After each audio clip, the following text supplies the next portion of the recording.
Hey guys, welcome back to Godzillathon, and oh my god, I was really busy during those times.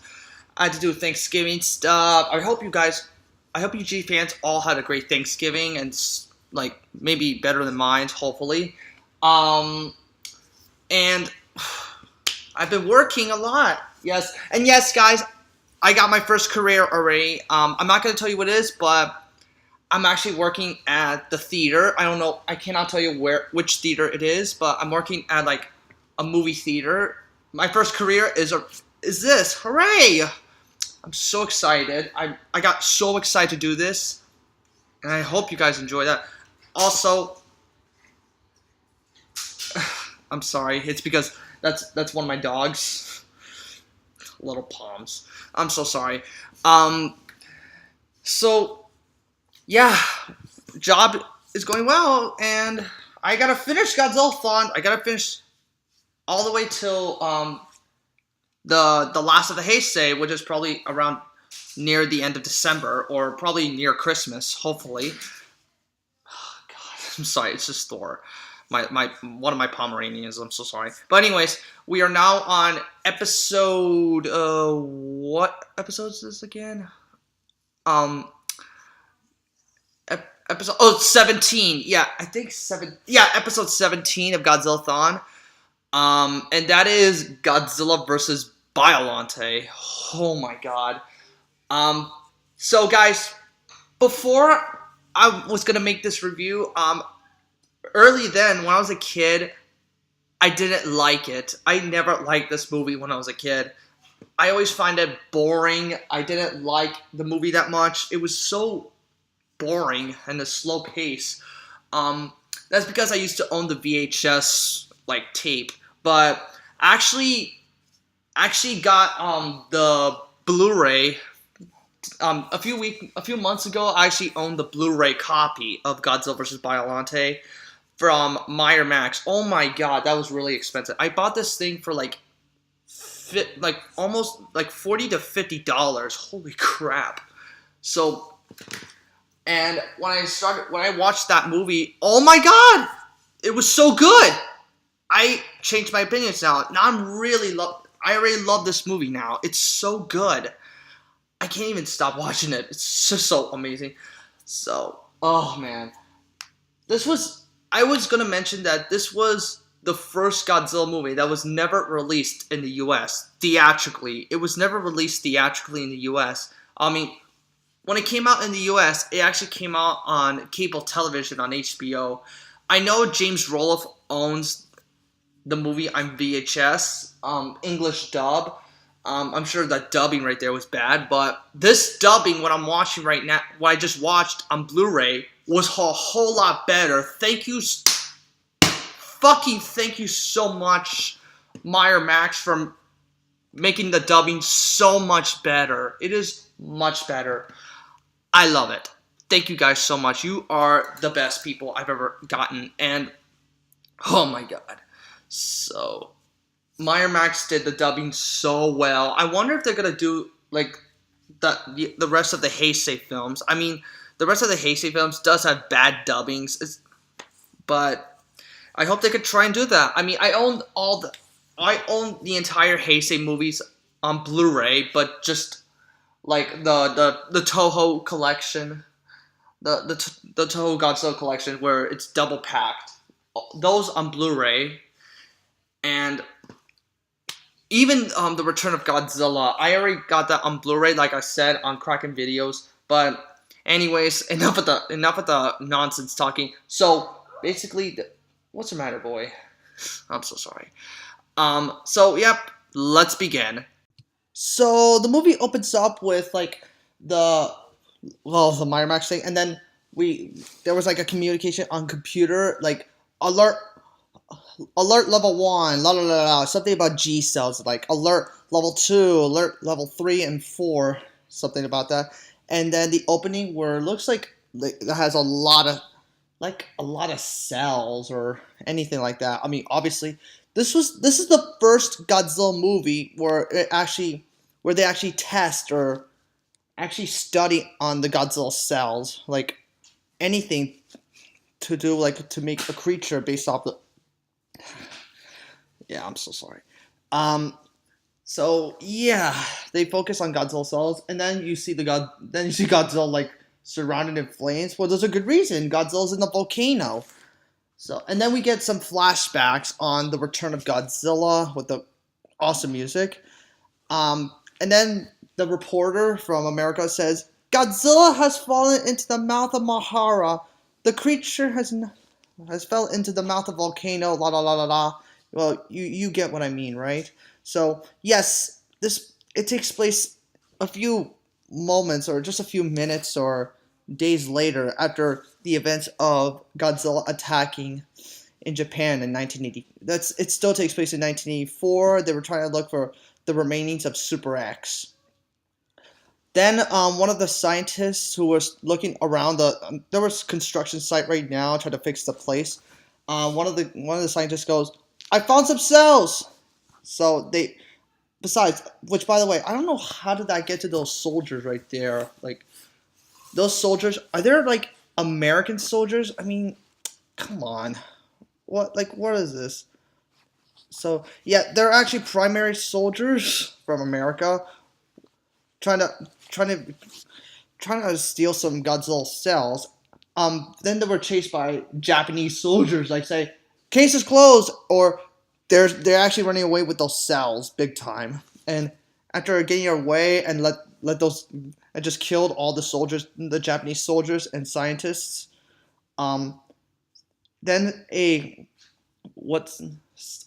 Middle Eastern assassin killed those American soldiers and just takes the cells. He's like, "Well, thank you guys." Yeah. By the way, I never get to mention this, but the director of this movie, what's his name again? The director, hold on, Kazuki Amori. That's the guy's name. He was never a Godzilla fan. Well, I mean, maybe he is. But he was required to direct this movie. But there's reasons of an assassin, stuff like that, spies everywhere. Well, there's a good reason. He's a James Bond fan. Makes sense, right? James Bond. So that assassin left on a ship into the Republic of Sardinia, an OPEC nation in the Middle East, where the Japanese genetic Genshiro Shiagami. Yeah, that's one of our main characters. That's the scientist's name. He's one of our main characters. He's played by Koji Takahashi. So there's him, and then the one who drove him to that place was his daughter Erika, played by Yasuko Sawaguchi. Why is she so familiar right there? I don't know. So both of them were at the Sardinia government on a project genetically breed on a new species of plant capable of living in the arid deserts. Basically, both of them were called about the Godzilla cells arriving and stuff like that. So, they got to the biomare. So they got to the place like some lab or something. Then a massive explosion happens. The doctor Genshiro, which I'm just gonna call him Genshiro, went back up there because his daughter didn't make it out.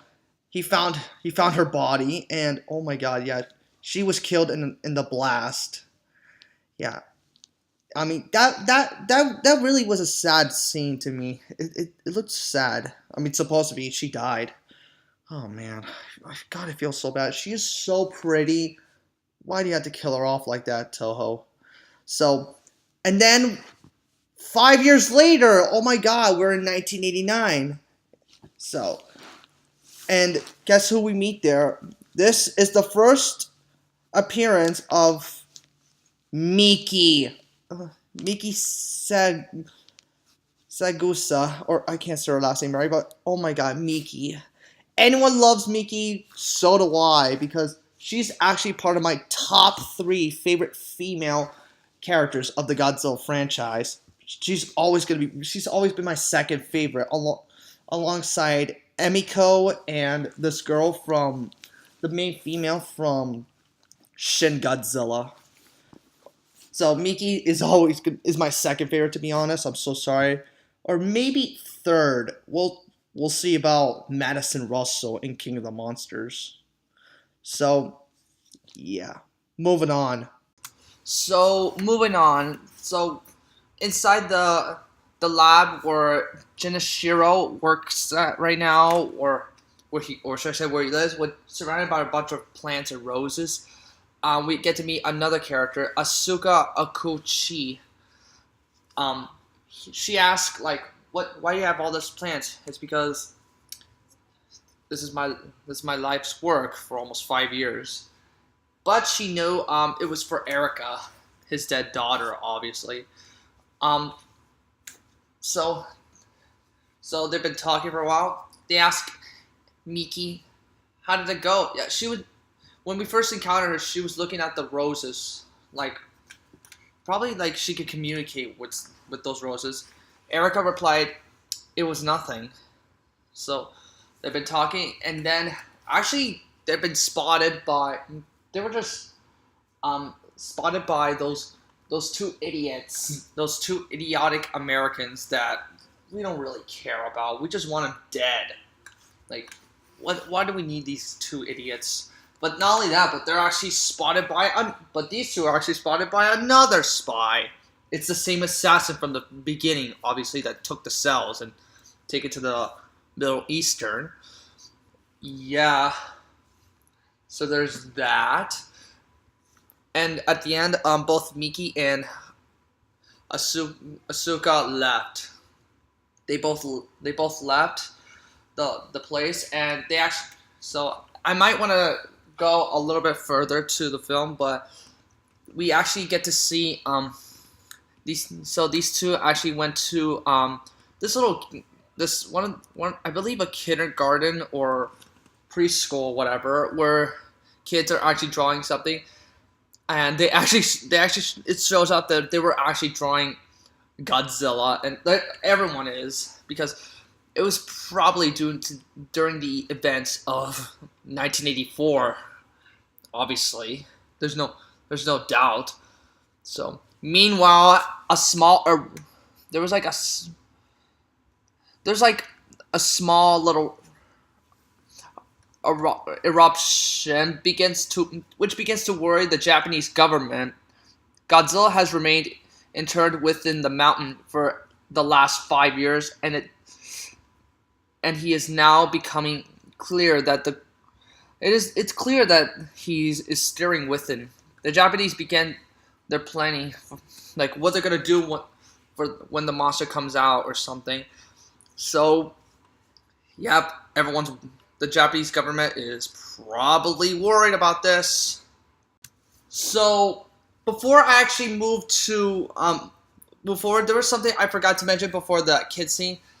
In the Godzilla Museum, they actually mentioned some kind of creature that is part of Greek mythology called Chimera. Yes, it's just like that Chimera you saw in NES Godzilla, but this is totally like something you never knew of.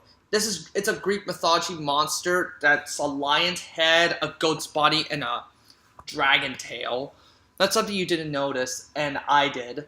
But yes, the Chimera is exactly like that in NES Godzilla, except at different body parts from other non-monsters, and it had arms and a sword, and a head is not lion, it's more like a shogun type. Like the shogun, that's what the Japanese refer to as kings. Shogun. It's just like, yeah, I done Lady Macbeth. That's the first time I ever heard the word shogun, is when I performed Lady Macbeth on stage. If you guys never heard of it, and if you're a Japanese expert, I highly recommend you reach Lady Macbeth. But anyways, moving on. So So then we go to like a Japanese government. Jinshiro was given to him by the G cells. Yeah, the G cells. If you didn't notice, he's like, I don't want to. Why you want me to give you to get G cells? And he's like, so you could create plants for the G cells. So it's like, he's like, no, I don't want to do that. Don't even bother. I can't. So yeah, he refuses to do that. It could cause a huge problem, and I mean like a huge problem. So I mean it kind of makes sense for it. So yeah, I'm gonna let's skip a little bit. So then yes, he finally did it. Another eruption happened, but that was the second time. But then he connected the G shells into a rose. Oh, big trouble! That's big trouble. So then these two idiots that I told you about who were spies on these people went to go to that lab and decided to, but they were interrupted by some plant tentacles, like you know what I'm talking about. It's kind of weird. These two guys that I hate so much are already dead. The assassin was gonna kill these dudes, but he was also interrupted by the plant, but he got away. I mean, he just got away. I don't know. He could have been dead meat there. So yep, there you go. So, and we actually get this, and these people are actually are from the ocean, and yes, that creature we were talking about, Genshiro went with Asuka, I believe she was there, with Miki, and they actually see that giant rose plant far from them, like on the ocean, and it's humongous. And that's why he gave the name Biollante. So, yep, there's Biollante right there. Actually, there's something I really want to mention when I got the Blu-ray edition from Miramax. there was there were actually like several different concept designs on Biollante on what she's gonna look like in the movie, and they confirmed like what kind of design they wanted to use, and that could be part of the film. There's several different ways, and they decided to go with two different type of designs. They wanted to go with the first design with Rose, and the second with some kind of crocodile type.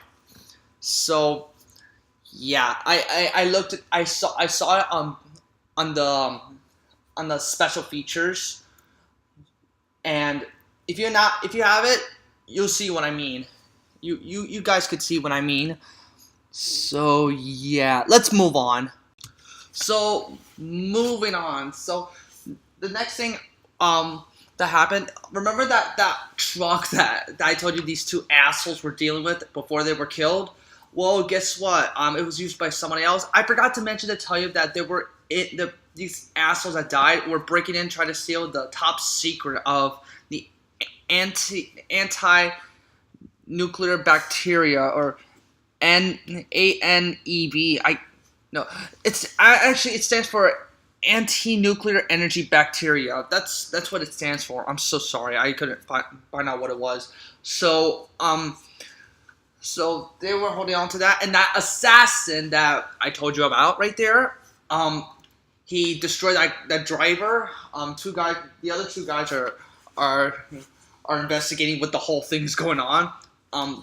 So that guy shot him down, and the assassin took the case of the ANEB. Obviously, I'm gonna say that for sure. Two guys were trying to get into that truck, even though it's hard to get in because it was locked. So he had the keys, got in, and there was a countdown and when it reached the 10 seconds, it starts buzzing and the alarm goes off for real. And one of the guys goes, "Amen." And boom! Mount Mahara erupts and Godzilla is free. He's at large. So, and then we get the awesome classic Akira Ifukube music. I love Akira Ifukube. I love his music. I don't know which is the best movie he ever composed. Compared it with the original Terror of Mechagodzilla or King Kong vs. Godzilla or even Godzilla vs. Destroyer. I don't know which is the best movie he composed because those movies are amazing. He's the best Godzilla composer we ever have, and Godzilla's design, holy crap, this design from this all the way to 1994 is what we call the modern Godzilla, probably the most popular design in history, in Godzilla history. To the world, it was the most popular design ever until the Monsterverse. But moving on, let's move on. So, yep, there's news everywhere in Japan that Godzilla is enlarged and he's back. And Janet Shiro, who was on the dock, saying, "So Godzilla is back. What could go possibly wrong?" Miki runs to him and goes, "Biollante is crying," or something like that. I forgot to mention that Miki is like, think of her as like the Heisei Godzilla version of 11 from Stranger Things. I think this is what 11 was most likely inspired from. She was inspired by Miki, and Miki can commute. Well, this is different. Miki has a lot of balance of nature, like she can communicates with other things. Her in this movie is not the best way because she's not even fully communication with anything yet. Which, I mean, look at the Shubijins of Mothra. They already confirmed they're purely communicated with Mothra. No human could communicate with monsters ever until the female from GMK, which we're gonna do that soon. Miki, she hasn't done that purely yet. This is just the beginning. We're gonna move on to her in a moment. So, military forces, so the battleships, everything that they deal with, they're constantly ready to take down. They try to take down Godzilla, but guess what? Doesn't work. Missiles, blah blah blah blah blah blah blah. Missiles don't work. Everything they try doesn't work. Come on. And I forgot to mention to tell you guys. Like they were doing the military was doing something before Godzilla's eruption. They were building a new weapon called the Super X2. Remember the first Super X? Well, this is different. This is a little larger, have more weapons and different color. So, as a new deflector of Godzilla's atomic breath. So, yep, now they released Super X2, and it was ready in battle. So, Godzilla was interrupted by the Super X2, blasts his atomic breath, and it deflects him into a green type of heat beam, and Godzilla just hates that shit. Like, he can't stand it. So, Godzilla does that a few times before going to the underwater with the Super X2. La la la la la. Yeah, they're still chasing after him. Don't expect more. So, moving on. So, before I want to move on, I just want to say that the fight between Godzilla and the Super X2, what's really good about it is not just the fight, it's the music. It's such a great music. I love the music so much. I swear to God, who the hell composed that music? I need to look him up later on, because I want to meet him. That is the best song he ever composed. That was so good. Dear God. So, before I want to continue, so the military were called that the anti-nuclear energy bacteria has been stolen by the same assassin I told you about.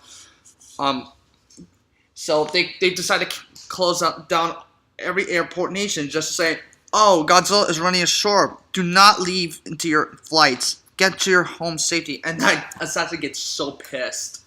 So heading to Genichiro's with in the docks with Biollante.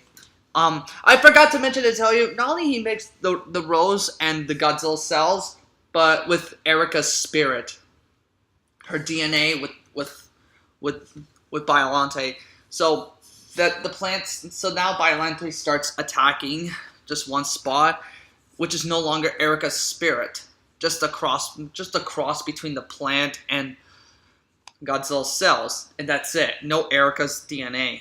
Which, yeah, that's kind of sad. So she starts, which Biollante tells him, do not leave me. I need you. That's what she's like right there. So Godzilla gets out of the ocean again. This time, Super X2 attacks more. The fire mirror gets damaged, and they just use missile attacks. Godzilla did defeat this thing, and which basically heads back to base. Sad. So yep, there you go. That's probably another problem. So then Godzilla enters. So at night, Godzilla comes across Biollante. That Miki actually communicates Biollante now, which she says Godzilla is coming ashore, and Godzilla first encountered Biollante. They're starting to communicate, and Godzilla, Genichiro actually said that these two have a lot in common, and they could feel their actual selves instead of that they're becoming the same they're just the same creature, more like a brother and sister thing. So. Yep, Godzilla has a sister, Biollante. So yep, Godzilla and Biollante had a pretty cool fight. There's disgusting stuff like there are pretty funny moments like Godzilla so that Biollante's little arm thingies just go around his legs and just starts pulling him, and Godzilla just does a dance flip out, like he just trips over. It's just so funny right there. They're pretty great fights. Pretty good fight, actually. One of her tentacles starts spitting out acid on Godzilla's face. Godzilla blasts his atomic breath a few times, which actually defends the rose. The rose starts to melt. Let's see. Godzilla blasts his atomic breath to the glowing heart of Biollante, which starts to melt, which starts to make her really weak. It makes her a little weak. So Biollante is getting a little weak right there. Godzilla just kicked her ass. So and then Biollante rose form just floats up into the sky with her spirit and everything. And then we could sometimes see like a little closely of Biollante's true form, which I will talk about that later. So Godzilla defeats Biollante and heads back to the sea. So moving on, so when Biollante spores go up to the sky, Genichiro actually said, she's immortal. She can't die like this. He knows that. He knows Biollante can't die like that. But yeah. So and the next day, Godzilla is still swimming ashore. And the military is still rebuilding rebuilding Super X2. Yeah, Super X2. I'm so sorry. Just adding more weapons to it, and the heat, the fire mirror is still not working well, and the military sent out their ships to go out to stop Godzilla with more fire powers. Obviously, that's never gonna work, but they actually asked Miki if she could go to Tokyo to communicate with Godzilla, and they brought her up, but they landed somewhere on, I don't know, like a small little island or something. Like a base or something. I don't know. This is the part where I was like really freaked out with. Miki actually communicating with Godzilla for the first time. That scene was so important because this is the first time she ever does that. A human being communicating with Godzilla is just so perfect. So Asuka tells those people, "Stay back."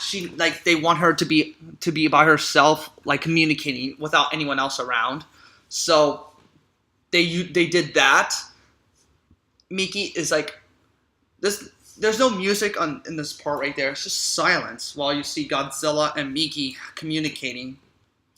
So Miki communicated so hard on Godzilla's, like, I don't know, and after some, like, this scene where it sometimes gives me a little bit of a seizure, like all the red flashes go around the screen, Miki it stopped and Miki just passed out, like, and then Godzilla just swam off. So he's like, screw it, I'm out of here. So he can destroy anything except for Miki. I mean, there's a good reason, because he knows how to communicate with her. That's probably a good reason for it. But anyways, let's just move on.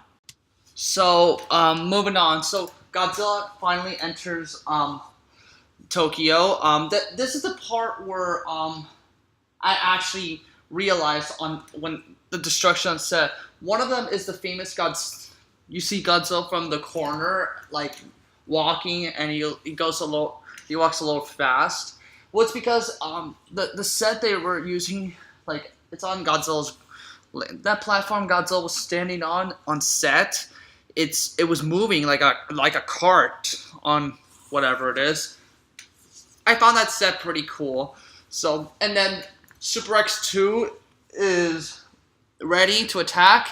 A few military soldiers, along with the colonel, have bazookas to blast whatever it is on Godzilla's skin to drill a little hard. I don't know if it's true. They did that. Then Godzilla has been blasted by the Super X2 with missiles, but it doesn't work, obviously. Super X2 does the fire mirror again, but the thing is that it doesn't work. So Godzilla blasts the thing and it explodes. It doesn't work anymore. Come on, give it. Is that really gonna work still? So then those guys in separate buildings fired missiles from the bazookas to hit Godzilla, which just attached to him, and it doesn't work. The colonel on one building gets spotted by Godzilla. He blasts another rocket launcher from the bazooka, and inside of his mouth is like, "Smoking's no good, Mr. Godzilla," and then Godzilla just crumbles him, like breaks the building down, and the colonel dies. Probably this guy's friend there. So that leads up to the futurized Heisei films, which we're gonna talk about that soon. Like, not in this video, but later on. So after all that, Godzilla left Tokyo, and we move on later on to this spot, which you can hear the Invasion of the Astro Monster theme. That I'm skipping ahead forward to where I want to go to right now.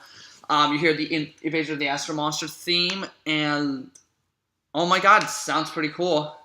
Godzilla enters this is the same exact like area like you played in Godzilla Versus on the PlayStation 4 at night. This field, like at night, that's the exact place, right? So there it is. So they all engaged to fire their attacks against Godzilla, even using the Maser Tank Squad to fire their beams at Godzilla, and all their missiles, everything they try using, it never works. They try explosives like mines to explode on Godzilla's feet. Again, doesn't work. Everything they tried, it doesn't work. it doesn't work, but the effects are cool. It's got some great Akira Ifukube Godzilla music. Dun dun dun dun dun dun dun dun dun dun dun dun dun dun. That's those stuff. After all that, I mean, Jinshiro and Asuka and Miki are, which they're already there, but then Miki starts running out.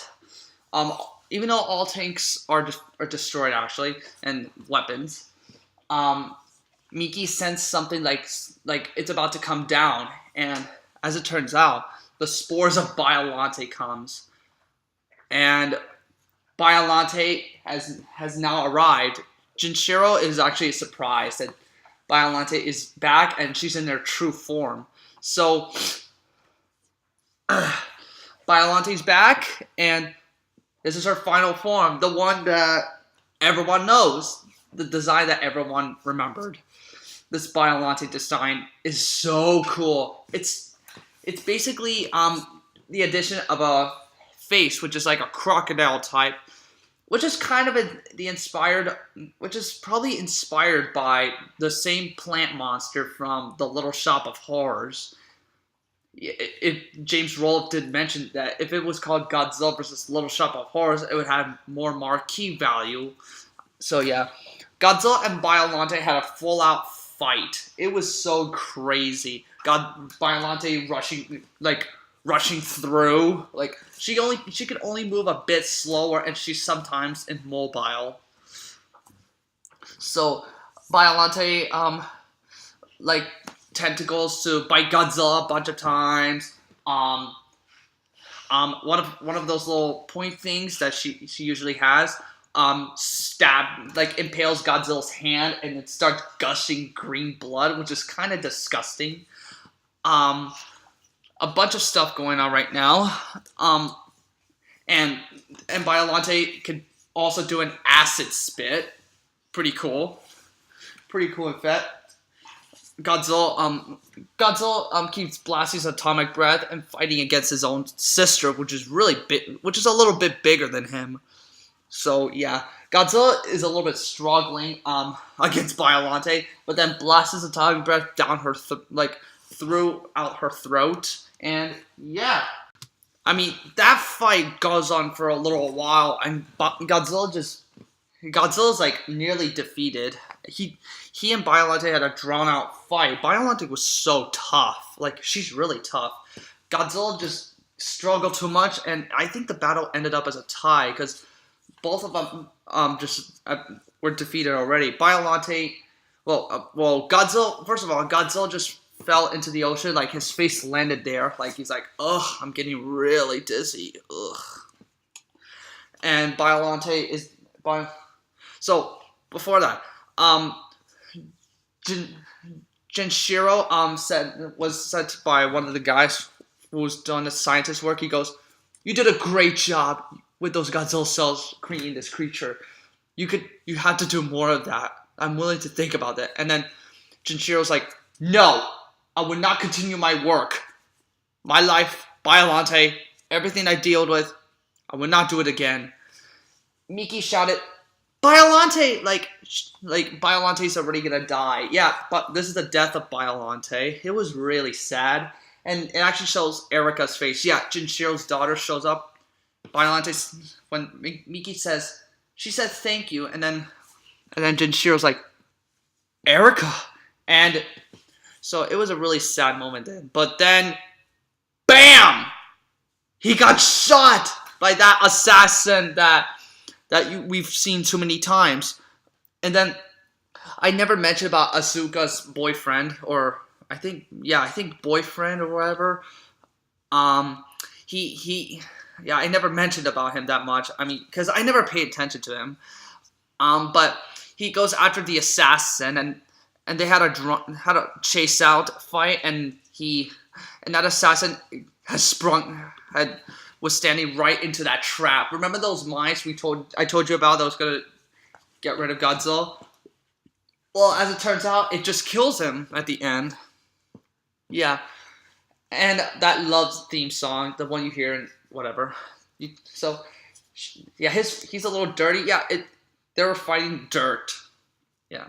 Azuka's like, you have dirt on your face, like bats. I don't know. It's just funny. And then Godzilla wakes up. He's like, oh, finally. That's much better, but I'm going back to sea because I'm tired of this shit. So Godzilla went back to swims away with Jinshiro. Jinshiro, yeah, he's already dead because, yes, he was shot by an assassin. So, yeah. Biollante cells are in outer space now. I forgot to tell you. So that's the end of the movie. Oh my god. That was a good movie. That was so fucking good. Definitely one of the best sequels I've ever seen in my life. That is amazing. I love this movie. I love it so much. I love the cast. I mean, the music. Let me talk about the music first of all. It was done music by I don't know who is the music composer of this movie. Koichi Sugiyama and Yuki Sato. Whoever they are, they did a well job with this movie. I mean, the music. They got some Akira Fukube music and stuff. Great job. Like I said, because the director, Kazuki Omari, is not interested in Godzilla, but more of a James Bond fan and doesn't know. But the way he did it was so good, so great. The characters, Jinshiro is pretty cool. Asuka she's great. Her boyfriend, he's alright. Two characters I remember seeing these two, like one. The cap in the military. One of them is in the next film, which we're gonna talk about him soon. The other one, who created the Super X, he's great. I think he's in other Heisei films. I don't know. Correct me if I'm wrong. He's in another Heisei movie, Heisei Godzilla films. I see him like he's the guy who built Garuda and Super X3. I don't know. Maybe that's him. But the character I'm most likely focused on, this is probably the best character, Miki. Holy crap. How much do I love Miki? She is super important of the Heisei. She communicates with monsters, like, usually. She actually, I don't know how to experience with her. She's great. So, it's so hard to explain. I just love Miki. I just love her so much. She's, like I said, part of my top 3 favorite female human characters of the Godzilla franchise, along with Emiko from the original Godzilla and the female girl from Shin Godzilla, which I can't remember the name. I'll go to that soon. So, I just love these characters. I love Miki. So, now, let's talk about the goddamn monsters. So, Biollante. I love Biollante. She's great. I just love her. The design, I mean, creepy. The roar is, wow, it's a pretty nasty, it's a pretty creepy roar. Like, oh man. It sounds a little scary and stuff like that. Now, it's almost like a crying sound, much like Mothra. I don't know. So, yeah. I actually like this design. I mean, having Godzilla having a sister is pretty interesting to me. I mean, I don't know how to experience. I mean, it's just so cool. Biollante is probably inspired by Little Shop of Horrors, if I'm correct. The designing is so interesting. Like I said, there's so many different ideas. I try to take so many ideas of the concept for Biollante. And you can find that on Blu-ray, like I told you about. So, let's talk about Godzilla. Is there anything else you could tell me about this Godzilla design? He is fantastic. I love this design so much. So, from this movie all the way to the rest of the Heisei, you get what I mean. Same exact design, sometimes remodeling the face expression, la la la la la, who gives a shit, but still, amazing, amazing. I love it. The roar is basically from 1984, obviously.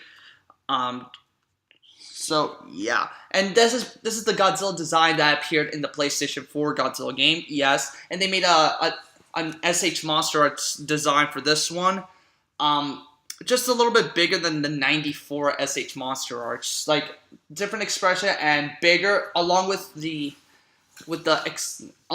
batteries for the glowing atomic spikes, the dorsal spikes on his back.